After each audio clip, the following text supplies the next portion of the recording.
മാതാപിതാക്കൾക്ക് ഗുണം ചെയ്യുന്ന ഒരു മകൻ, മാതാപിതാക്കൾക്ക് ഗുണം ചെയ്യുന്ന ഒരു മകള്, ആ മകൻ ആരായിരുന്നാലും തന്റെ പ്രിയപ്പെട്ട മാതാപിതാക്കൾ രണ്ടു പേരെയോ അതല്ലെങ്കിൽ രണ്ടിൽ ഒരാളെയോ ജീവിച്ചിരിക്കുന്ന മാതാപിതാക്കൾക്ക് ഗുണം ചെയ്യുന്ന മക്കളെ, ഒരിക്കലും നിങ്ങൾക്ക് പരാജയം സംഭവിച്ചു പോകില്ല. നിങ്ങൾക്കൊരിക്കലും പരാജയം സംഭവിക്കില്ല. സാമ്പത്തികമായും മാനസികമായും ശാരീരികമായും നിങ്ങൾക്ക് യാതൊരു പ്രയാസങ്ങളും വരില്ല എന്ന് അള്ളാഹുവിന്റെ പരിശുദ്ധമായ ഖുർആനെ പരിചയപ്പെടുത്തുകയാ. അതാണ് സൂറത്തു മറിയമിലൂടെ പറയുന്നത്. മഹാനായ ഈസാ നബി അലൈഹിസ്സലാമിന്റെ വാക്കാണ്. ഈസാ നബി അലൈഹിസ്സലാത്തു വസ്സലാമിന് അല്ലാഹു കൊടുത്ത നിഅമത്തുകളെ എണ്ണി പറയുമ്പോ അള്ളാഹു പരിചയപ്പെടുത്തുകയാണ്. ഈസാ നബിയുടെ വാക്കായിട്ട് അല്ലാഹു തആല ഉദ്ധരിക്കുകയാ. വബർറം ബിവാലിദതി വലം യജ്അൽനി ജബ്ബാറൻ ശഖിയാ. എന്റെ പ്രിയപ്പെട്ട ഉമ്മയോട് ഗുണം ചെയ്യണമെന്ന്, എന്റെ പ്രിയപ്പെട്ട ഉമ്മയ്ക്ക് ഗുണം ചെയ്യണമെന്ന് അല്ലാഹുവിന്റെ കൽപ്പനയാണ്. ആ ഉമ്മയ്ക്ക് ഞാൻ ഗുണം ചെയ്യുക മാത്രമല്ല, വലം യജ്അൽനി ജബ്ബാറൻ ശഖിയാ, ഉമ്മയെ അനുസരിക്കാത്ത അഹങ്കാരിയായ മകനായതിന്റെ പേരിൽ ഈ ലോകത്ത് സാമ്പത്തികമായി ശാരീരികമായി മാനസികമായി പരാജയം സംഭവിച്ചു പോകുന്ന കൂട്ടത്തിൽ എന്നെ അല്ലാഹു ഉൾപ്പെടുത്തിയിട്ടില്ല. ഞാൻ പരാജയപ്പെട്ടു പോയിട്ടില്ല, ഞാൻ പരാജയപ്പെട്ടു പോയിട്ടില്ലെന്ന് പഠിപ്പിച്ചതാരാ? റൂഹുൽ അമീൻ, മഹാനായ റൂഹുല്ലാഹി ഈസാ അലൈഹിസ്സലാം. മഹാനായ റൂഹുല്ലാഹി ഈസാ അലൈഹിസ്സലാം മറിയമിന്റെ പ്രിയപ്പെട്ട പൊന്നുമോനാണല്ലോ ഈസാ നബി അലൈഹിസ്സലാം. മറിയം ബീവി എന്ന പ്രിയപ്പെട്ട മാതാവിനെ പറ്റി അള്ളാഹുവിന്റെ കലാം സംസാരിക്കുന്നത് ഇങ്ങനെയാ. എന്റെ പ്രിയപ്പെട്ട ഉമ്മയ്ക്ക് ഞാൻ ഗുണം ചെയ്തുകൊണ്ട്, എന്റെ പ്രിയപ്പെട്ട മാതാവിനെ ഞാൻ വഴിപ്പെട്ടുകൊണ്ട് എന്റെ അള്ളാഹിനോടുള്ള കടമകളെ ഞാൻ പൂർത്തീകരിച്ചിരിക്കുകയാ. അതുകൊണ്ട് തന്നെ അള്ളാഹു എന്നെ ഒരു ധിക്കാരിയായ പരാജിതനാക്കിയിട്ടില്ല. കർണാടകയിലെ തോടാറെന്ന് പറയുന്ന ഈ പ്രദേശത്തെ അള്ളാഹുവിന്റെ ഔലിയാക്കളിൽ ഏറ്റവും ശ്രേഷ്ഠനായ ഒരു വ്യക്തി പ്രഭാവത്തിന്റെ പ്രോജ്വലമായ ഉറൂസിന്റെ വേളയിൽ എന്നെ കേൾക്കാൻ വേണ്ടി തടിച്ചുകൂടിയ സഹോദരിമാരോട് സഹോദരങ്ങളോട് പറയുകയാണ്, എഴുതി വെച്ചോ പ്രിയപ്പെട്ടവരെ, വാപ്പയുടെ ഉമ്മയുടെ അനുഗ്രഹം നമുക്ക് ലഭ്യമായാൽ, ഉമ്മയുടെ സ്നേഹം നമുക്കുണ്ടായാൽ, ഉമ്മയുടെ പ്രാർത്ഥന നമുക്കുണ്ടായാൽ, വാപ്പയുടെ ലാളന നമുക്കുണ്ടായാൽ, ആ വാപ്പയുടെയും ഉമ്മയുടെയും സ്നേഹലാളനകൾ നമുക്ക് പിന്നാലെ സഞ്ചരിച്ചാൽ ഒരു സ്ഥലത്തും എന്റെ പൊന്നുമോനെ പരാജയപ്പെടില്ല. ഒരു സ്ഥലത്തും നിങ്ങൾ പരാജയപ്പെടില്ല. എന്റെ പ്രിയപ്പെട്ട സഹോദരങ്ങളെ, ഉമ്മയോട് ഉപ്പയോട് നമ്മൾ എങ്ങനെയാണ് ഇടപെടേണ്ടതെന്നറിയോ? ഉമ്മയോട് ഉപ്പയോട് നമ്മൾ എങ്ങനെയാണ് ഇടപെടേണ്ടത്? അത് വിശുദ്ധമായ ഖുർആൻ പഠിപ്പിക്കുന്നുണ്ട്. ആദരവായ പ്രവാചകൻ സല്ലല്ലാഹു അലൈഹി വസല്ലമ തങ്ങൾ പഠിപ്പിക്കുന്നുണ്ട്. വാപ്പയും ഉമ്മയും എങ്ങനെയാണോ നമ്മളിൽ സംതൃപ്തരാകുന്നത്, ആ വാപ്പയുടെയും ഉമ്മയുടെയും സംതൃപ്തിയിൽ നമ്മൾ വളർന്നാൽ ഒരു സ്ഥലത്ത് നമ്മൾ പരാജയപ്പെടില്ല. എഴുതി വെച്ചോ. നിങ്ങൾക്ക് ശാരീരികമായി എന്തെങ്കിലും ബുദ്ധിമുട്ടുണ്ടോ? അത് നമുക്ക് ചികിത്സിച്ച് മാറ്റാമെന്ന് നമ്മൾ ചിന്തിക്കും. മാനസികമായി എന്തെങ്കിലും പ്രയാസമുണ്ടോ? അത് വേറെ ഏതെങ്കിലും ഒരു റിലാക്സ് നമുക്ക് ഉണ്ടാക്കിയിട്ട് നമുക്ക് രക്ഷപ്പെടാൻ കഴിയും. അല്ലെങ്കിൽ നമുക്ക് വേറെ ഒരു ടൈം പാസ്, നമ്മുടെ മനസ്സിനെ ഒന്ന് കൺവെർട്ട് ചെയ്ത് നമുക്കൊന്ന് വേറെ ഏതെങ്കിലും രീതിയിലേക്ക് നമ്മുടെ മനസ്സിനെ ഒന്ന് സഞ്ചരിപ്പിച്ച് നമുക്ക് ആശ്വാസം കണ്ടെത്താൻ കഴിഞ്ഞു എന്ന് നമുക്ക് വരുത്തി തീർക്കാം. പക്ഷേ സാമ്പത്തികമായി നാം തകരാറിലായി പോകുമെന്നാൽ, സാമ്പത്തികമായി നമ്മളെ തകരാറിലായി പോകുമെന്ന് കേട്ടാൽ ഉമ്മയെ എത്ര വേണോ സ്നേഹിക്കാൻ നമ്മൾ തയ്യാറാണ്, അല്ലേ? വാപ്പയെ നമ്മൾ എത്ര വേണോ സ്നേഹിക്കാൻ തയ്യാറാണ്. സാമ്പത്തികമായി നമ്മൾ തകർന്നു പോകുമെന്ന് കേട്ടാൽ ഉമ്മയെ നമ്മൾ കൊണ്ടുവന്ന്, ഉപ്പയെ നമ്മൾ കൊണ്ടുവന്ന് ഇഷ്ടപ്പെട്ട ഭക്ഷണം കൊടുത്ത് ഇഷ്ടപ്പെട്ട നിലയിൽ അവരെ നല്ല നിലയിൽ നോക്കാൻ നമ്മളൊക്കെ തയ്യാറാവും. കാരണം സാമ്പത്തികമായുള്ള നമ്മുടെ തകരാറ് നമുക്ക് സഹിക്കാൻ പറ്റില്ല. എന്റെ പ്രിയപ്പെട്ടവരെ, ശാരീരികവും മാനസികവും സാമ്പത്തികവും ഒക്കെ ഈ മണ്ണിലുള്ള പ്രശ്നമാണെങ്കിൽ ആഖിറത്തില് അതിന്റെ പേരിൽ ഉണ്ടാകുന്ന വലിയ കഠിനമായ ശിക്ഷ അത് വേറെയാണ്. അതവിടെ നിൽക്കട്ടെ, എല്ലാവർക്കും അറിയാം. ഞാൻ എന്റെ പ്രിയപ്പെട്ട സഹോദരങ്ങളോട് പറയുകയാണ്, അള്ളാഹുവിന്റെ ഔലിയാക്കളിൽപ്പെട്ട ഒരു മഹാന്റെ ഉറൂസ് നടക്കുമ്പോ അവരൊക്കെ ഈ നിലയിലെത്തിയത് തസ്ബീഹ് മാലയും ജപമാലയുമായി മുസല്ലയുമായി നടന്നതിന്റെ പേരിൽ മാത്രമാണ് എന്ന് നമ്മൾ ധരിച്ചു പോയാൽ അത് ഒരിക്കലും ശരിയായ ധാരണയല്ല, അതൊരു തെറ്റിദ്ധാരണയാണ്. അവർ ഈ പറയുന്ന നിലയിൽ അവരുടെ ഉമ്മയോട്, അവരുടെ ഉപ്പയോട്, അവരുടെ സ്നേഹത്തിന്റെയും ബഹുമാനത്തിന്റെയും താല്പര്യത്തിന്റെയും ആദരവിന്റെയും അവരുടെ ഒരു പ്രത്യേകമായ ഇടപെടൽ കൊണ്ട് അല്ലാഹു തആല ഉന്നതികളിൽ അവരെ എത്തിക്കുന്നതാണ്. ലോകത്ത് നമുക്കറിയാലോ, ഫ്ലൈറ്റിൽ യാത്ര ചെയ്യാത്തവർ നന്നേ ചുരുക്കമാണ്. ഫ്ലൈറ്റിൽ യാത്ര ചെയ്യുന്ന ആളുകൾ അറിയാം, അതിനെ റൺവേയിലേക്ക് കൊണ്ടുവരാൻ വേണ്ടി എത്ര വലിയ ഫ്ലൈറ്റ് ആണെങ്കിലും, എത്ര ചെറിയ ഫ്ലൈറ്റ് ആണെങ്കിലും, ഒരു ചെറിയ വാഹനം അതിനെ നീക്കി റൺവേയിൽ കൊണ്ടുവന്ന്, അല്ലെങ്കിൽ അതിന് മുന്നോട്ട് പോകാൻ പറ്റുന്ന നിലയിൽ കൊണ്ടുവന്ന് സൗകര്യപ്പെടുത്തിയിട്ട് ആ ചെറിയ വാഹനം പോകും. അങ്ങനെയല്ലേ ഉസ്മാജി? അങ്ങനെയാണ്. 30,000 40,000 അടി മുകളിലൂടെ പറന്നു പോകുന്ന വിമാനങ്ങൾ അതിനെ ഒന്ന് റൺവേയിലേക്ക് ഒന്ന് കൊണ്ടെത്തിക്കാൻ വേണ്ടി ഒരു ചെറിയ ഒരു വാഹനത്തിന്റെ സഹായം വേണ്ടി വരുന്നു. ഇനി കപ്പൽ യാത്രയാണെങ്കിലും അങ്ങനെ തന്നെ. കപ്പൽ യാത്ര ചെയ്തവർ വളരെ വിരളമായിരിക്കും. ഈ വിനീതൻ ആന്ത്രോത്ത് ദീപടക്കം കപ്പലില് മതപ്രസംഗത്തിനു വേണ്ടി, പ്രഭാഷണത്തിനു വേണ്ടി പോയിട്ടുണ്ട്. എന്റെ പ്രിയപ്പെട്ട സഹോദരങ്ങളെ, കപ്പൽ അതിന്റെ ചാനലിലൂടെ പോകണമെങ്കിൽ ആദ്യം ആ കപ്പൽ ഒതുക്കി റെഡിയാക്കി ഇട്ടിരിക്കുന്ന ഭാഗത്ത് നിന്ന് അതിന്റെ ആ കടലിലെ ചാനലിലേക്ക് ഒന്ന് ഇറക്കണമെങ്കിൽ ഒരു ചെറിയ വള്ളം ഒരു ഹെൽപ്പ് ചെയ്തു കൊടുക്കണം. ഇതൊക്കെ ലോകം മുഴുവനും അറിയുന്ന കാര്യമല്ലേ? ഇവിടെ ഓട്ട മത്സരം നടത്തുന്ന വിദ്യാർത്ഥികൾ ഒരു വലിയ വര വരച്ചിരിക്കുന്നു. ആ വരയിൽ കാലിന്റെ തള്ളവിരൽ ചേർത്ത് വെച്ച് മത്സരിക്കാൻ വേണ്ടി നിൽക്കുമ്പോ ഒരു കാല് പിന്നിൽ നിന്ന് ഇങ്ങനെ ഊർജം പകർന്നു കൊടുക്കുകയാണ്. അല്ലാതെ രണ്ട് കാലും ചേർന്ന് വെച്ചാൽ പെട്ടെന്ന് ഓടാൻ പറ്റണമെന്നില്ല. ഒരു കാല് ആ ലൈനിൽ ചേർത്ത് വെച്ചാൽ അടുത്ത കാല് ഏതാണോ കാല്, ആ കാല് പുറകിൽ നിന്നൊരു ഊർജം പകർന്നു കൊടുക്കുന്നുണ്ട്. ഇങ്ങനെ നോക്കിയാൽ എല്ലാത്തിന്റെ പിന്നിലും ഒരു ഹെൽപ്പിന്, അതല്ലെങ്കിൽ ഒരു ഊർജത്തിന്, ഒരു ശക്തിക്ക് കാരണമാകുന്നുണ്ട് എന്ന് മനസ്സിലാക്കാൻ കഴിയും. നമ്മുടെ ജീവിതത്തിൽ നാം എവിടെ എത്തിച്ചേരണമെങ്കിലും ആ എത്തിച്ചേരുന്നതിന്റെ പിന്നിൽ സാമ്പത്തികമായി വലിയ നിലയിലാണെങ്കിലും, ശാരീരികമായി നല്ല ആരോഗ്യദൃഢഗാത്രനും ആകാര സൗഷ്ഠവത്തിന്റെ പേരിലാണെങ്കിലും, മാനസികമായി നല്ല സ്വസ്ഥതയുള്ള ജീവിതമാണെങ്കിലും, ഏതു മേഖലയാണെങ്കിലും എന്റെ പ്രിയപ്പെട്ടവരെ, അതിന്റെ പിന്നിൽ ഒരു വെളുത്ത കരമുണ്ട്. അത് നമ്മുടെ ഭാര്യയല്ല, അത് നമ്മുടെ മക്കളല്ല, അത് നമ്മുടെ സഹോദരങ്ങളല്ല, നമ്മുടെ മാതാപിതാക്കളുടെ ഉള്ളുരുകിയുള്ള ഒരു പ്രാർത്ഥനയാണ്. സാമ്പത്തികമായി അല്പമെങ്കിലും നമുക്ക് ഇപ്പോ പച്ച ഉണ്ടെങ്കിൽ അതിന്റെ പിന്നിൽ ഒരു സംശയവും വേണ്ട, നമ്മുടെ മാതാപിതാക്കൾ ആരുടെയോ ദുആയാണ്.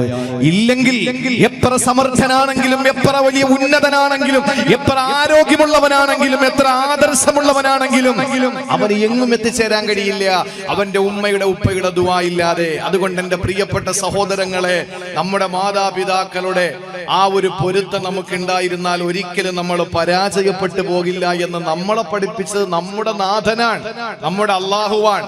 അതുകൊണ്ട് ഇനിയെങ്കിലും വൃദ്ധസദനങ്ങൾ അടയ്ക്കപ്പെടട്ടെ. ഇനിയെങ്കിലും കൂണുപോലെ മുളച്ചുകൊണ്ടിരിക്കുന്ന വൃദ്ധസദനങ്ങൾക്ക് ഒരു അറുതി വരട്ടെ. ഇനിയെങ്കിലും ഉപ്പയും ഉമ്മയും തെരുവിൽ കിടന്ന് പുഴുവരിക്കുന്ന ഒരവസ്ഥയ്ക്ക് ഒരു അറുതി വരട്ടെ. ഇനിയെങ്കിലും ഉപ്പയും ഉമ്മയും നോക്കാനില്ലാതെ ഏതാനും ദിവസങ്ങൾക്ക് മുമ്പും എന്റെ പ്രിയമുള്ള സഹോദരങ്ങളെ നമ്മൾ കണ്ടു, പത്രത്തിലും അതുപോലെ സോഷ്യൽ മീഡിയയിലൊക്കെ നമ്മൾ കണ്ടു, ഒരു പിതാവ് ഒരു കടത്തിണ്ണയിൽ വന്ന് ഒരു ബോർഡ് വെച്ചിട്ടിരിക്കുകയാണ്. എന്താണ് ആ പിതാവ് എഴുതി വെച്ചിരിക്കുന്നത് എന്നറിയോ? എന്റെ മകൻ എന്നെ വീട്ടിൽ നിന്നും അടിച്ചിറക്കി, ഞാൻ ഇനി എങ്ങോട്ടുമില്ല, ആരും എന്നെ വിളിക്കണ്ട, ഞാൻ മരിച്ചുപോയാൽ എന്റെ മരണത്തിന് ഉത്തരവാദി എന്റെ മകനാണ് എന്ന് വേദനയോടെ ഒരു പിതാവിനെ കൊണ്ട് ഒരു ബോർഡ് എഴുതി വെപ്പിക്കുന്ന ഒരു ഘട്ടത്തിലേക്ക് നമ്മൾ എത്തിച്ചേർന്നു. പടരുന്നുവെങ്കിൽ എന്റെ പ്രിയമുള്ള സഹോദരങ്ങളെ, ഇനി അതിനൊരു അറുതി വരുത്തണ്ടേ?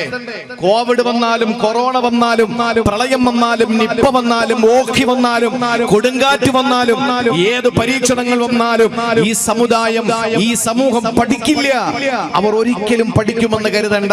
ഒരിക്കലും അവർ പഠിക്കില്ല. വെള്ളം ഇറങ്ങും, വീണ്ടും പഴയതിനപ്പുറമാകും. കോവിഡ് മാറും, സോഷ്യൽ ഡിസ്റ്റൻസിങ്ങും അതുപോലെ തന്നെ മാസ്കും സാനിറ്റൈസും എന്ന് പറയുന്ന SMS അതൊക്കെ മാറും, വീണ്ടും പഴയതിനപ്പുറം കാലം എത്തിച്ചേരും. അള്ളാഹു നമ്മളെ കാത്തുരക്ഷിക്കട്ടെ. അതുകൊണ്ട് എന്റെ പ്രിയപ്പെട്ടവരെ, എന്റെ വിഷയത്തിന്റെ ഏറ്റവും കാതലായ ഭാഗം ഞാൻ പറയുകയാണ്.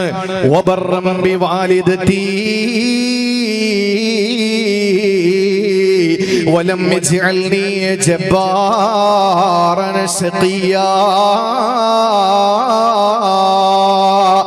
ഈസാ നബി അലൈഹിസ്സലാം പറയുകയാണ്, ഞാൻ എന്റെ ഉമ്മയോട് ഗുണം ചെയ്യണമെന്ന്, എന്റെ ഉമ്മയ്ക്ക് ഞാൻ സർവ്വതും സമർപ്പിക്കണമെന്ന് എന്റെ റബ്ബിനോട് കൽപ്പിക്കുകയാണ്. വലം യജ്അൽനി ജബ്ബാറൻ ശഖിയാ. എന്റെ ഉമ്മയ്ക്ക് ഞാൻ ഗുണം ചെയ്തത് കൊണ്ട് തന്നെ അള്ളാഹു എന്നെ എങ്ങും പരാജയപ്പെടുത്തിയിട്ടില്ല. അള്ളാഹു നമ്മളെ പരാജയപ്പെടുത്തൂല കൂട്ടരെ, പരാജയപ്പെടുത്തില്ല. ജീവിച്ചിരിക്കുന്ന ഉമ്മയുണ്ടോ? ജീവിച്ചിരിക്കുന്ന വാപ്പയുണ്ടോ? ചെല്ലു പ്രിയപ്പെട്ടവരെ, അവരെ വേദനിപ്പിച്ചുകൊണ്ട് ഒരു സ്വർഗവും നമുക്ക് വേണ്ട. അവരെ വേദനിപ്പിച്ചുകൊണ്ട് ഒന്നും നമുക്ക് വേണ്ട. അവരെ വേദനിപ്പിച്ചുകൊണ്ടൊരു കൊട്ടാരവും നമുക്ക് വേണ്ട.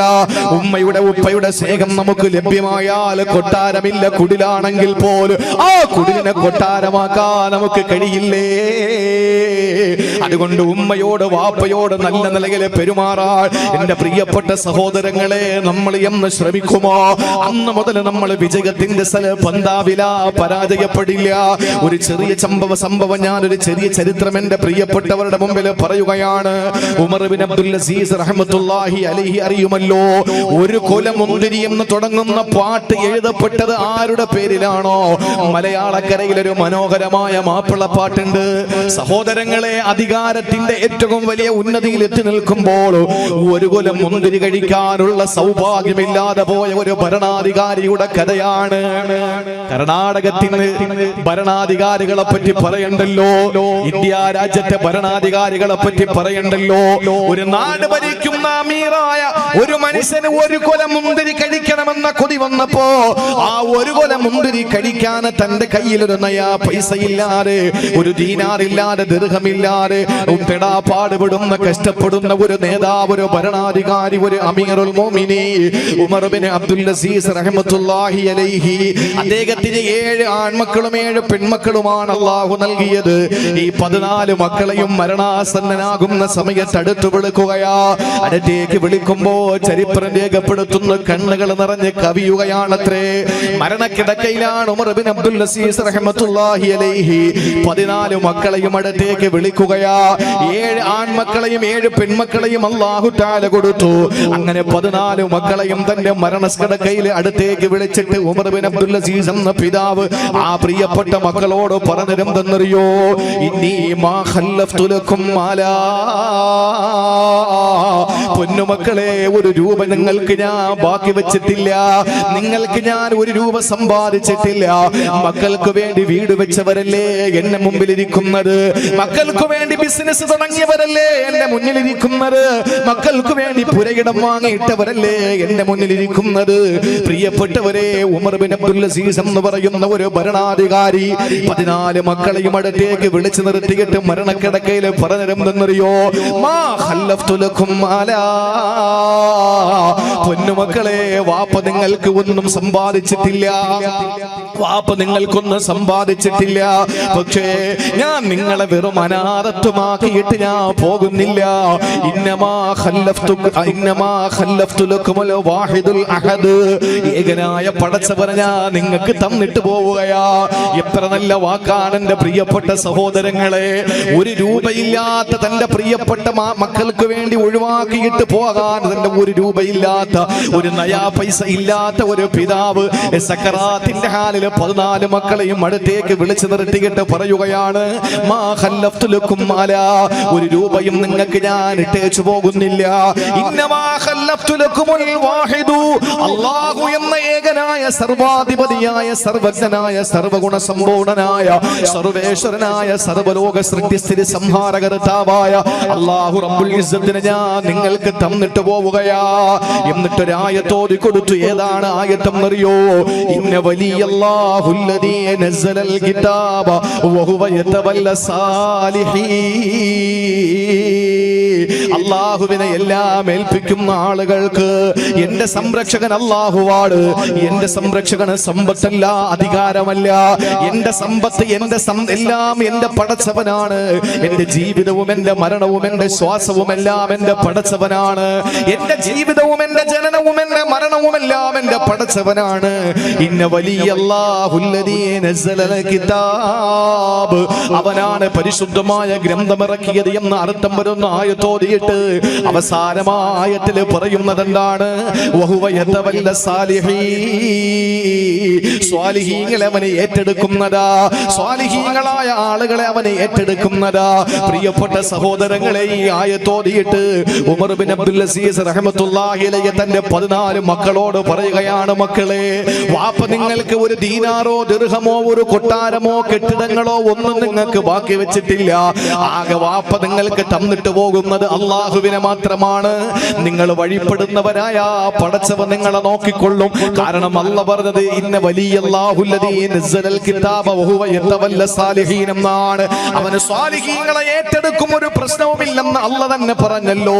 അതുകൊണ്ട് പൊന്നുമക്കളെ, നിങ്ങൾ സാലിഹീങ്ങളായാൽ അല്ലാഹു നിങ്ങളെ ഏറ്റെടുത്തോളും. പക്ഷേ നിങ്ങൾ പടച്ചവനെ വഴിപ്പെടാത്ത ധിക്കാരികളായ മക്കളായി മാറിയാൽ, നിങ്ങൾ അല്ലാഹുവിനെ വഴിപ്പെടുന്നില്ലെങ്കിൽ പൊന്നുമക്കളെ, എനിക്കൊന്നും പറയാനില്ല.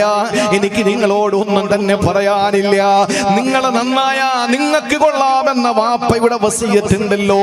ആ 14 മക്കളും അനുസരിച്ച് സുബ്ഹാനല്ലാഹ് പണ്ഡിതന്മാര് പറയുകയാണ്, വകാന അബ്നാഉഹു മിൻ അഗ്നൽ അഗ്നിയാ.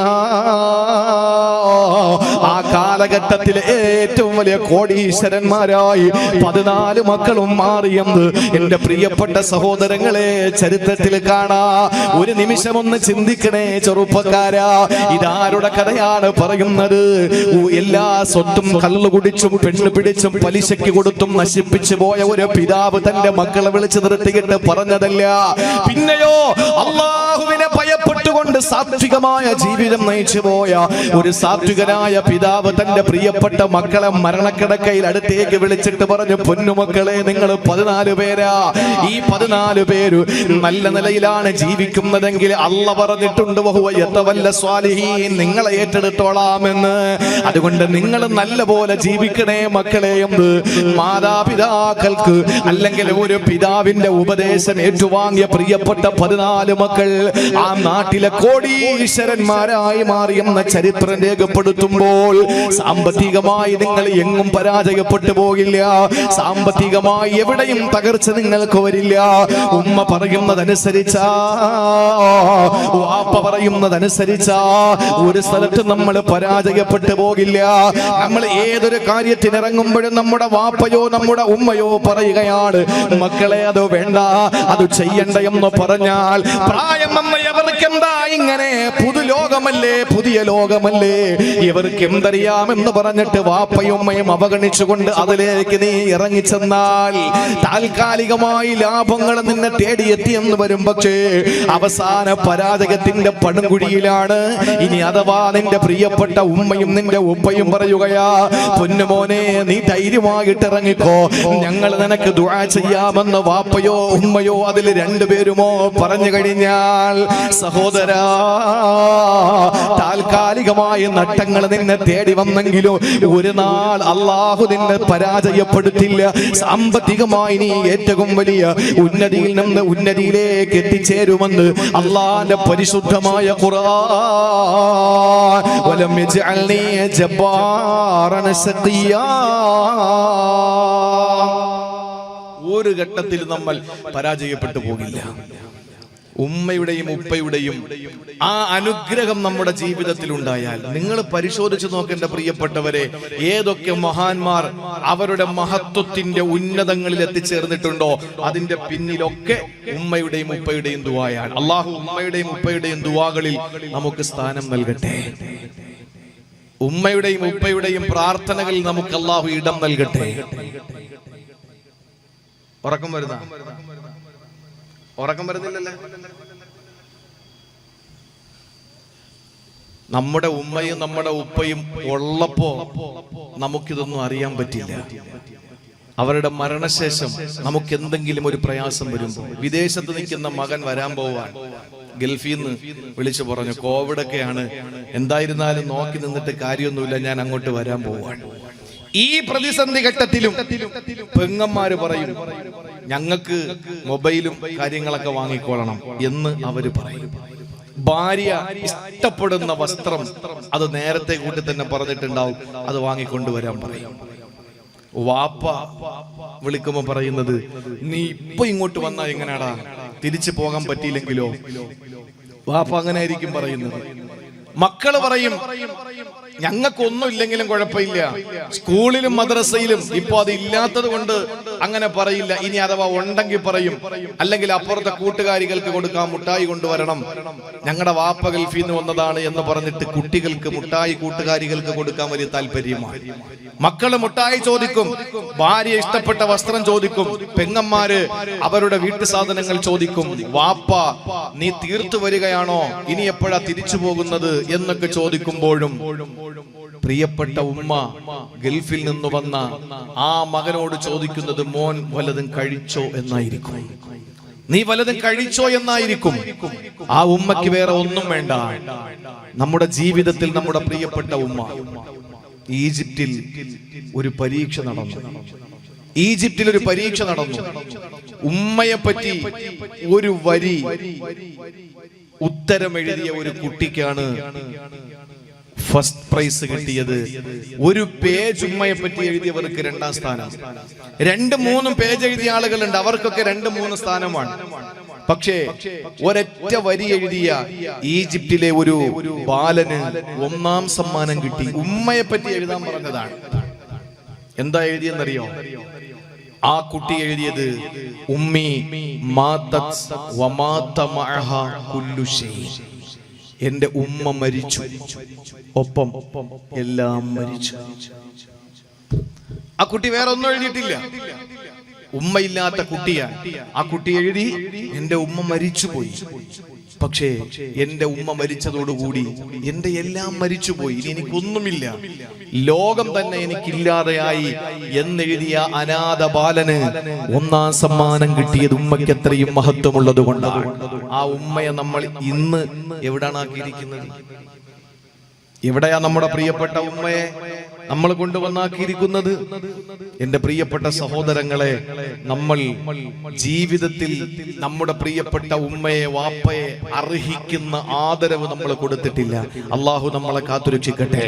നിങ്ങൾക്കറിയോ, ഉമ്മയോടുള്ള ഉപ്പയോടുള്ള സ്നേഹത്തിന്റെ പാരമ്യത വിളിച്ചു പറയുന്ന ഏറ്റവും വലിയ ഒരു നല്ല ഒരു സന്ദേശം ഞാൻ നിങ്ങളോട് പങ്കുവെക്കുകയാണ്. വേറൊന്നുമല്ല, ഒരു പിതാവ്, ആ പ്രിയപ്പെട്ട പിതാവ് താവൂസ് റളിയല്ലാഹു തആല അൻഹു പറയുകയാണ്, 4 മക്കളുള്ള ഒരു പിതാവാണ്. ആ പിതാവ് രോഗം ബാധിച്ചു മരിക്കാൻ കിടക്കുന്ന സമയത്ത് 4 മക്കളെ അല്ലാഹു തആല ജീവിതത്തിൽ നൽകി. ആ 4 മക്കളുടെ ഉപ്പ മരിക്കാൻ കിടക്കുകയാണ്. അതിൽ ഒരു മകന് വന്നിട്ട് 3 സഹോദരങ്ങളോടും പറയുകയാണ്, പ്രിയപ്പെട്ട സഹോദരങ്ങളെ, 3 ആങ്ങളമാരോട് 3 ബ്രദേഴ്സിനോട് പറയുകയാണ്, എന്റെ പ്രിയപ്പെട്ട സഹോദരങ്ങളെ, എന്റെ പ്രിയപ്പെട്ട ഉപ്പ, നമ്മുടെ ഉപ്പ, ഞാൻ നിങ്ങളോട് ഒരു ഓഫർ വെക്കുകയാണ്. ഞങ്ങളുടെ ഉപ്പായ മരിക്കുന്നത് വരെ നോക്കാൻ നിങ്ങളാണ് നോക്കുന്നതെങ്കിൽ ഉപ്പയുടെ ഒന്നും എനിക്ക് വേണ്ട, അനന്തരം എനിക്ക് വേണ്ട. അതല്ല, എനിക്ക് മരിക്കുന്നത് വരെ ഉപ്പാനെ നോക്കാനുള്ള അനുവാദം നിങ്ങൾ തന്നാൽ അനന്തര സ്വത്തിൽ നിന്ന് എനിക്കൊരു നയാ പൈസയും വേണ്ട. ഇനി അതല്ല, നിങ്ങൾ ഉപ്പ എനിക്ക് വിട്ടുതരില്ല. നിങ്ങളാണ് ഉപ്പയെ നോക്കുന്നതെങ്കിൽ നിങ്ങൾ നോക്കിക്കോ, പക്ഷെ നിങ്ങൾക്ക് അനന്തര സ്വത്തിൽ നിന്ന് ഒന്നും എടുക്കാൻ പാടില്ല. ആ സ്വത്ത് മുഴുവനും ഞാൻ എടുക്കും, സമ്മതമാണോ എന്ന് ചോദിക്കുന്നു.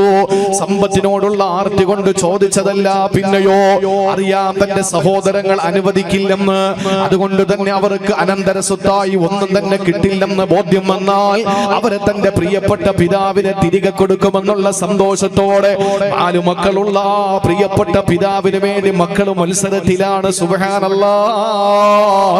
ആ ഒരു മകനോട് ബാക്കിയുള്ള ആ ഒരു സഹോദരനോട് ബാക്കിയുള്ള 3 സഹോദരങ്ങളും പറഞ്ഞതെന്തെന്നറിയോ?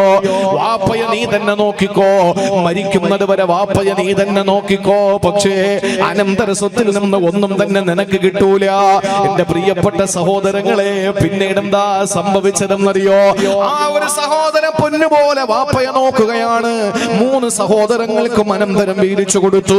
വാപ്പയെ തന്നാൽ എന്റെ സ്വത്ത് അത് തന്നെയാണ്, എന്റെ സ്വത്ത് എന്റെ വാപ്പ തന്നെയാണ്. മരിക്കുന്നത് വരെ എന്റെ പ്രിയപ്പെട്ട ഉപ്പാനെ ഖിദ്മത്തെടുക്കാൻ എനിക്ക് കഴിയുമല്ലോ, അതുകൊണ്ട് വേറൊന്നും എനിക്ക് വേണ്ടെന്ന് പറഞ്ഞുകൊണ്ട് 3 സഹോദരങ്ങൾക്ക് സ്വത്ത് മുഴുവനും വീതിച്ചു കൊടുത്തു. എന്നിട്ട് ഒരു നയാ പൈസ അനന്തര സ്വത്തായി എടുക്കാതെ ആ പ്രിയപ്പെട്ട സഹോദരന് ഉപ്പാനെ നോക്കുകയാ. ദിവസങ്ങൾ കഴിഞ്ഞു പോകുമ്പോൾ ഉപ്പ മരണപ്പെടുകയാണ്. ആ മരണപ്പെട്ടു പോയ ഉപ്പ സമ്പത്തൊന്നും കിട്ടാതെ ആ പ്രിയപ്പെട്ട മകൻ ഇങ്ങനെ ജീവിച്ചു കൊണ്ടിരിക്കുമ്പോ, മരണപ്പെട്ടതിന് ശേഷം ഒരു ദിവസം തന്റെ പ്രിയപ്പെട്ട ഉപ്പാനെ ആ പൊന്നുമോന് സ്വപ്നം കാണുകയാ. സ്വപ്നത്തിൽ ആ പൊന്നുമോനോട് ഉപ്പ പറയുന്നത് എന്തെന്നറിയോ? പൊന്നുമോനെ, എന്നെ നീ നോക്കിയതിന്റെ പേരിൽ, എന്നെ നീ സംരക്ഷിച്ചതിന്റെ പേരിൽ എന്റെ അനന്തരം നിനക്കൊന്നും കിട്ടിയില്ല അല്ലേ? എല്ലാം നിന്റെ സഹോദരങ്ങൾക്ക് നീ കൊടുത്തല്ലോ. അതുകൊണ്ട് പൊന്നുമോനെ, ഒരു 100 ദീനാർ ഇന്ന സ്ഥലത്ത് ഞാൻ വെച്ചിട്ടുണ്ട്, അത് നീ പോയി എടുക്കണേ പൊന്നുമോനെ, അത് നിനക്കുള്ളതാണ്, അത് നിനക്കുള്ളതാണ്, പോയി എടുത്തോ എന്ന് പ്രിയപ്പെട്ട പിതാവ് സ്വപ്ന ദർശനം നടത്തുകയാ. സുബ്ഹാനല്ലാഹ്. ആ പൊന്നുമോന്റെ ചോദ്യം എന്തെന്നറിയോ? ഉപ്പാ ഫീഹാ ബറകാ, ആ 100 ദീനാറിൽ ബറക്കത്തുണ്ടോ? എങ്കിൽ എനിക്ക് മതി, എനിക്ക് ബറക്കത്തുണ്ടെങ്കിൽ മാത്രം മതി എന്ന് പറഞ്ഞു. ആ പ്രിയപ്പെട്ട പിതാവ് സ്വപ്നത്തിലൂടെ പറയുകയാണ്, ലാ ഫീഹാ ബറകാ, അതിൽ ബറക്കത്തൊന്നുമില്ല, വേണമെങ്കിൽ 100 ദീനാറിന്റെ എടുത്തോ. ആ സമയത്ത് തന്റെ പ്രിയപ്പെട്ട ഭാര്യയോട് വന്ന് തന്റെ പ്രിയപ്പെട്ട ആ പിതാവിന്റെ സ്വപ്നം അറിയിച്ചു കൊടുക്കുകയാ. ആ സമയത്ത് ഭാര്യ, ഒരു സ്ത്രീയുടെ ദൗർബല്യമുണ്ടല്ലോ, ഒരു പെണ്ണിന്റെ ദൗർബല്യമുണ്ടല്ലോ, ആ പെണ്ണ് പറഞ്ഞത് എന്തെന്നറിയോ? നമുക്ക് ബറക്കത്തില്ലെങ്കിലും അത് എടുത്തൂടെ, കഷ്ടപ്പാടും വേദനയും പ്രയാസവുമാ നമുക്കുള്ളത്, ആ സ്വത്ത് നമുക്കെടുക്കാം, എന്നിട്ട് നമ്മുടെ കടങ്ങളൊക്കെ തീർക്കാം. ആ സമയത്തും ആ സഹോദരൻ പറഞ്ഞു, ഇല്ല, എന്റെ ഉപ്പ എന്നോട് ബറക്കത്തില്ല എന്ന് പറഞ്ഞ സ്വത്ത് ഞാൻ എടുക്കൂല. സഹോദരങ്ങളെ, പിറ്റേന്ന് രാത്രി കിടന്നുറങ്ങുമ്പോ വാപ്പയെ കിനാവ് കാണുകയാ. ആ സമയത്തും വാപ്പ വന്നിട്ട് പൊന്നുമോനോട് സലാം ചൊല്ലി, വാപ്പ മോനോട് വിശേഷങ്ങൾ ചോദിച്ചു. എന്നിട്ട് വാപ്പ മോനോട് പറഞ്ഞു, മോനെ, ഇന്ന സ്ഥലത്ത് 10 ദീനാറുണ്ട്, വേണമെങ്കിൽ എടുത്തോ, ഇന്ന സ്ഥലത്ത് 10 ദീനാറുണ്ട്, നിനക്ക് ആവശ്യമാണെങ്കിൽ എടുത്തുകൊള്ളൂ. ആ സമയത്ത് വാപ്പയോട് മോൻ ചോദിച്ചു, ഫീഹാ ബറകാ, വാപ്പാ അതിൽ ബറക്കത്തുണ്ടോ വാപ്പാ? ആ സമയത്തും വാപ്പ പറഞ്ഞു, ഇല്ല പൊന്നുമോനെ, ലാ, അതിനകത്ത് ബറക്കത്തൊന്നുമില്ല. തലേ ദിവസത്തെ പോലെ ഭാര്യയോട് വിവരം പറഞ്ഞു. ഭാര്യ എപ്പോഴും പറഞ്ഞു, എന്നാ 10 ദീനാറെങ്കിൽ അതെങ്കിലും ആകൂലേ, നമുക്കതെടുക്കാം. ഇല്ല മോളെ, വാപ്പ പറഞ്ഞു ബറക്കത്തില്ലെന്ന്. 3-ാം ദിവസം രാത്രി കിടന്നുറങ്ങുകയാ. ആ സമയത്ത് തന്റെ പ്രിയപ്പെട്ട പിതാവ് വീണ്ടും അതാ സ്വപ്ന ദർശനം നടത്തിയിട്ട് പൊന്നുമോനോട് പറയുന്നു, മോനെ, 1 ദീനാറിന്റെ സ്ഥലത്തിരിപ്പുണ്ട്, വേണമെങ്കിൽ എടുത്തോ.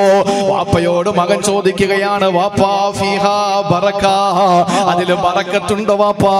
ആ സമയത്ത് മോനോട് വാപ്പ പറയുകയാണ്, ഉണ്ട്, ഫീഹാ ബറകാ, അതിൽ ബറക്കത്തുണ്ട്, എടുത്തോ. ചെന്ന് ഭാര്യയോട് പിന്നെ ചോദിക്കാനെന്നില്ല, ആ ദീനാർ ചെന്ന് എടുക്കുകയാണ്. എന്റെ സഹോദരങ്ങളെ, എത്രയോ ദിവസങ്ങളായി പട്ടിണിയാണ്. ആ വീടിന് അടുപ്പിന് തീ പുകഞ്ഞിട്ടില്ല, ആ വീട് പട്ടിണിയിലാണ്, പരിവട്ടത്തിലാണ്. അതുകൊണ്ട് എന്റെ പ്രിയപ്പെട്ട ഭാര്യ 100 ദീനാർ തന്നെന്ന് പറഞ്ഞപ്പോഴും 10 ദീനാർ തന്നെന്ന് പറഞ്ഞപ്പോഴും എടുക്കാൻ പറഞ്ഞ എന്റെ പ്രിയപ്പെട്ടവളുണ്ടല്ലോ, എന്നോടൊപ്പം പട്ടിണി കിടക്കാൻ സന്മനസ്സുള്ളവളാ, എന്നോടൊപ്പം പരീക്ഷണങ്ങളിൽ പതറാതെ പിടിച്ചിരുന്നവളാ. അതുകൊണ്ട് തന്നെ അവൾക്ക് കൂടി കൊടുക്കുന്നതിന് വേണ്ടി ആ 1 ദീനാറും കൊണ്ട് മാർക്കറ്റിലേക്ക് വരുമ്പോൾ 1 ദീനാറിന് 2 മത്സ്യം കിട്ടുകയാ. എന്റെ പ്രിയപ്പെട്ട സഹോദരങ്ങളെ, പിന്നീട് ഉണ്ടായ കഥ എന്തെന്നറിയോ? വീട്ടിലേക്ക് കൊണ്ടുവന്ന് തന്റെ പ്രിയപ്പെട്ട പ്രിയപ്പെട്ടവളുടെ കയ്യിൽ ആ 2 മത്സ്യത്തിന്റെ കിറ്റ് കൊടുക്കുകയാ. 1 ദീനാറിന് ബറക്കത്തുണ്ട് എന്ന് പറഞ്ഞ 1 ദീനാറിന് വാങ്ങിയ 2 കിറ്റും കൊണ്ടുവന്ന് എന്റെ പ്രിയപ്പെട്ട ഭാര്യയുടെ കയ്യിലേക്ക് കൊടുക്കുമ്പോ അടുക്കളയിൽ ചെന്ന് പാകം ചെയ്യാൻ വേണ്ടി ആ 2 മത്സ്യവും 2 പീസാക്കുമ്പോ അത് 2 കട്ട് ചെയ്യുമ്പോ അതിനകത്ത് ഓരോ മീനിനകത്തും ഓരോ മത്സ്യത്തിനകത്തും ഓരോ മുത്തിരിക്കുകയാ. കാണാ കൗതുകമുള്ള നയനാനന്ദകരമായ പ്രകാശം പൊരിക്കുന്ന ആ 2 മുത്ത് കണ്ട് അത്ഭുതപ്പെട്ടു പോയി. എന്റെ സഹോദരങ്ങളെ, നാട്ടുകാര് മുഴുവനും കാണാമെന്നു. ഇത് വല്ലാത്തൊരു കാഴ്ച തന്നെയാണ്. വിലമതിക്കാനാകാത്ത 2 മുത്ത സഹോദര ആ നാട് ഭരിക്കുന്ന രാജാവിന്റെ കാതിലെത്തി. രാജാവ് പറഞ്ഞു, എനിക്കൊന്ന് കാണണമെന്ന് പറഞ്ഞു. അങ്ങനെ രാജാവ് കാണാൻ വേണ്ടി വന്നപ്പോൾ കൊട്ടാരത്തിലേക്ക് ക്ഷണിച്ചു. ആ 1 മുത്തുമായിട്ട് അദ്ദേഹം പോവുകയാ. തന്റെ പ്രിയപ്പെട്ട വാപ്പ പറഞ്ഞതുപോലെ 1 ദീനാറില് ബറക്കത്തുണ്ടെന്ന് പറഞ്ഞു. ആ ബറക്കത്തുള്ള ദീനാറ് കൊണ്ട് വാങ്ങിയ ആ മത്സ്യത്തിന്റെ ഉദരത്തിനകത്തിരുന്ന പവിഴമുണ്ടല്ലോ, മുത്തുണ്ടല്ലോ, ആ മുത്തുമായിട്ട് കൊട്ടാരത്തിലേക്ക് കടന്നു ചെന്നപ്പോൾ രാജാവ് ചോദിക്കുകയാണ്, ഇത് എനിക്ക് തരുവോ, ഇതെനിക്ക് തരുവോ? 30 ഒട്ടകം ചുമക്കുന്നത്രയും സ്വർണം ഞാൻ നിങ്ങൾക്ക് തരാ. 30 ഒട്ടകം ചുമക്കുന്ന അത്രയും ഞാൻ സ്വർണം നിങ്ങൾക്ക് തരാ. അങ്ങനെ ആ രാജാവിന്റെ കൽപ്പനയ്ക്കനുസരിച്ച് കൊണ്ടത് വിൽക്കുകയാണ്. തിരികെ വന്നോ, വീട്ടിൽ ഇനിയുള്ളത് അടുത്ത മത്സ്യത്തിന്റെ ഉദരത്തിനകത്തിരിക്കുന്ന മുത്ത. സഹോദരങ്ങളെ, രാജാവിനെ കണ്ടിട്ടും വല്ലാത്ത സൗന്ദര്യം തോന്നുകയാ. രാജാവിന് ഒരു ആഗ്രഹം കൂടി തോന്നി. എന്താണെന്നറിയോ? സമ്പത്ത് ആവശ്യമുള്ളത് പോലുണ്ടല്ലോ, ആവശ്യത്തിന് സമ്പത്തുണ്ടല്ലോ. അതുകൊണ്ട് തന്നെ ഈ സമ്പത്ത് മുഴുവനും കൊടുത്താലും ഇനി ആ മനുഷ്യന്റെ കയ്യിലിരിക്കുന്ന അവശേഷിക്കുന്ന മുത്തുകൂടി വാങ്ങിയാലോ? ചോദിച്ചു, അതും കൂടി എനിക്ക് തരുവോ? 2ാമത്തതും കൂടി കൊടുക്കുകയാ. അപ്പോൾ എന്താ കൊടുത്തതെന്നറിയോ? ആദ്യം കൊടുത്തപ്പോൾ എന്താണോ രാജാവ് സമ്മാനമായി കൊടുത്തത് അത്രയും അതിന്റെ ഇരട്ടിയും കൂടി കൊടുക്കുകയാ. സുബ്ഹാനല്ലാഹ്. വാപ്പയുടെ വാക്ക് കേട്ടതിന്റെ പേരിൽ അല്ല, വാപ്പയ്ക്ക് ഖിദ്മത്ത് എടുത്തതിന്റെ പേരിൽ വാപ്പ ബറക്കത്തുണ്ടെന്ന് പറഞ്ഞ് ചൂണ്ടിക്കാണിച്ചു കൊടുത്ത സമ്പത്ത് തന്റെ ജീവിതത്തിൽ തനിക്ക് വേണ്ടി ബറക്കത്തിലൂടെ അല്ലാഹു തആല ഏറ്റവും വലിയ സമ്പന്നതയിലേക്ക് കൊണ്ടെത്തിച്ചു പോയ ഒരു പൊന്നുമോനെ ചരിത്ര ഗ്രന്ഥങ്ങളിൽ കാണുകയാണ്. എന്റെ പ്രിയപ്പെട്ട സഹോദരങ്ങളെ, മരിക്കുന്ന നേരത്ത് തന്റെ വാപ്പാനെ ഖിദ്മത്ത് എടുക്കണമെന്ന ആഗ്രഹമായിരുന്നു പൊന്നുമോനുള്ളത്. ഇന്നത്തെ മക്കൾ പറയുന്നത്, വാപ്പായ ഞാൻ നോക്കിക്കൊള്ളാം, പക്ഷേ സ്വത്ത് മുഴുവനും എനിക്കാണ്. അല്ലെങ്കിൽ നിങ്ങളെ വാപ്പായ നോക്കിക്കോ, സ്വത്ത് നിങ്ങൾ തന്നെ എടുത്തോ. ഇതല്ലേ നമ്മുടെ കാലഘട്ടത്തിലെ മക്കൾ പറയുക. എന്നാൽ ആ മക്കൾ പറഞ്ഞത് അങ്ങനെയല്ല. അദ്ദേഹം പറഞ്ഞത്, വാപ്പായ ഞാൻ നോക്കാ, എനിക്ക് പകരം വേറെ സ്വത്തൊന്നും വേണ്ട. എനിക്ക് വാപ്പായ എനിക്ക് മാത്രം ഖിദ്മത്ത് ചെയ്യാൻ തന്നാൽ ഈ സ്വത്ത് മുഴുവനും നിങ്ങൾക്ക് തരാം. സ്വത്ത് മുഴുവനും നിങ്ങൾക്ക് തരാം. വാപ്പയെ നോക്കുന്ന ജോലി എനിക്ക് തരണം. അവസാനം വിട്ടുകൊടുത്തു. നാട്ടിലെ ഏറ്റവും വലിയ സമ്പന്നനായി മാറി. ഞാൻ പറഞ്ഞത്, എന്റെ പ്രിയപ്പെട്ടവരെ, ഉമ്മയും ഉപ്പയും നമ്മൾ സ്നേഹിക്കുകയും ബഹുമാനിക്കുകയും ചെയ്താൽ ഒരു സന്ദർഭത്തിലും നമുക്ക് അല്ലാഹു തആല പരാജയം തരില്ല. ഒരു സ്ഥലത്തും അല്ലാഹു നമ്മളെ പരാജയപ്പെടുത്തില്ല. ഇന്നത്തെ മക്കളുടെ അവസ്ഥ എന്താ? അള്ളാഹുവിന്റെ റസൂൽ സല്ലല്ലാഹു അലൈഹി വസല്ലം തങ്ങൾ പറഞ്ഞു, നിങ്ങൾ എങ്ങനെ ഉൾക്കൊള്ളും എന്ന് എനിക്ക് പറയാൻ അറിയില്ല. നമ്മളെ മക്കളെയൊക്കെ അള്ളാഹു സ്വാലിഹീങ്ങളാക്കി തരട്ടെ. അള്ളാഹു നമ്മുടെ മാതാപിതാക്കൾക്ക് സർവ്വതും സമർപ്പിക്കുന്ന, അവർ ഇഷ്ടപ്പെടുന്ന സാലിഹീങ്ങളായ മക്കളാക്കി അള്ളാഹു നമ്മളെയും മാറ്റട്ടെ. നമ്മുടെ മക്കൾക്ക്, നമ്മുടെ മാതാപിതാക്കൾക്ക് എങ്ങനെയാണോ ഗുണം ചെയ്യുന്നത് അതുപോലെയായിരിക്കും അല്ലാഹു തആല നമുക്ക് സന്താനങ്ങളെ തരുന്നത്. നമ്മുടെ വാപ്പായ തല്ലുന്ന സ്വഭാവം നമുക്കുണ്ടെങ്കിൽ നമ്മളെ തല്ലുന്ന മക്കളെ അല്ലാഹു സമ്മാനിക്കും. അതിൽ ഒരു സംശയമില്ല. അത് മൂസാ നബി അലൈഹിസ്സലാമിനോട് അല്ലാഹു തആല നേരിട്ട് പറഞ്ഞ കാര്യമാണ്. മൂസ, നീ നിന്റെ മാതാപിതാക്കൾക്ക് ഗുണം ചെയ്താൽ നിനക്ക് ദീർഘായുസ് ഉണ്ടാകും, നിന്നെ അനുസരിക്കുന്ന മക്കളെ തരും. നീ നിന്റെ മാതാപിതാക്കൾക്ക് ഗുണം ചെയ്തില്ലെങ്കിൽ നിന്റെ ആയുസ് ചുരുക്കി തരും. ആ കുറഞ്ഞ ആയുസിൽ നിന്നെ ധിക്കരിക്കുന്ന സന്താനങ്ങളെയും തരും. അല്ലാഹു കാത്തുരക്ഷിക്കട്ടെ. ഇന്നത്തെ മക്കളുടെ അവസ്ഥ അഷ്റഫുൽ ഖൽഖ് സല്ലല്ലാഹു അലൈഹി വസല്ലം തങ്ങൾ പറഞ്ഞു, യഅതി അലന്നാസി സമാൻ, ഒരു കാലം വരാനുണ്ട്, ഒരു കാലം വരാനുണ്ട്. ഏത് കാലമെന്നറിയോ? ലഅയ്യുറബ്ബിയ അഹദുകും ജർവ കൽബിന ഖൈറുൽ ലഹു മിൻ അയ്യുറബ്ബി വലദാ. ദൈലമി റിപ്പോർട്ട് ചെയ്ത ഹദീസാണ്. ഇതിന്റെ അർത്ഥം ഞാൻ പറയാമോ? ഇന്നത്തെ മക്കളുടെ അവസ്ഥ നേരത്തെ പറഞ്ഞത്, വാപ്പായ നോക്കാനുള്ള അവസരം എനിക്ക് തന്നാൽ മതി, സ്വത്തൊക്കെ നിങ്ങൾ എടുത്തോളെ, അല്ലെങ്കിൽ നിങ്ങൾ വാപ്പായ നോക്കിക്കോ, സ്വത്ത് മുഴുവൻ ഞാൻ എടുത്തോളാം. അങ്ങനെ പറയുമ്പോൾ മക്കൾ അനുവദിക്കൂല എന്നറിയാം. അതുകൊണ്ട് 3 സഹോദരങ്ങളും കൂടി സ്വത്തെടുത്തിട്ട് വാപ്പായ വിട്ടുകൊടുത്തു. അങ്ങനത്തെ മക്കളുടെ കാലം ഉണ്ടായിരുന്നു. ഇന്നത്തെ മക്കളെ പറ്റി അള്ളാന്റെ റസൂല് പറഞ്ഞു, ഒരു കാലം വരാനുണ്ട്, ഒരു നായക്കുട്ടിയെ വളർത്തുന്നത് ഖൈറുൽ ലഹു, അവന് അഭികാമ്യമാണ്, മിൻ അയുറബ്ബിയ വലദാ, അവന്റെ മക്കളെ വളർത്തുന്നതിനേക്കാൾ നല്ലത് ഒരു നായ്ക്കുട്ടി എടുത്ത് വളർത്തലാണ്. അല്ലാഹു കാത്തുരക്ഷിക്കട്ടെ. നായ്ക്കുട്ടി എന്നല്ലേ ഇവിടെ പറയണം, അല്ലേ? നായുടെ കുഞ്ഞ്, ഒരു നായ്ക്കുഞ്ഞ്. പട്ടി എന്ന് പറയില്ല. ഒരു നായയുടെ കുഞ്ഞിനെ എടുത്ത് വളർത്തലാണ് സ്വന്തം മക്കളെ വളർത്തുന്നതിനേക്കാൾ അഭികാമ്യം എന്ന ഒരു കാലം വരുമെന്ന് ലോകത്തിന്റെ ഏറ്റവും വലിയ സൈക്കോളജിസ്റ്റ് ഹബീബേ നബി മുഹമ്മദ് മുസ്തഫ സല്ലല്ലാഹു അലൈഹി വസല്ലമ തങ്ങൾ എത്ര ദീർഘവീക്ഷണത്തോടു കൂടിയ ഹബീബായ നബി തങ്ങൾ സംസാരിച്ചത്. വീട്ടിൽ കയറ്റാതെ വാപ്പയും ഉമ്മയും പെരുവഴിയിലാക്കുന്ന മക്കളെ വളർത്തുന്നതിനേക്കാൾ നല്ലതല്ലേ ഒരു നായ? കാരണം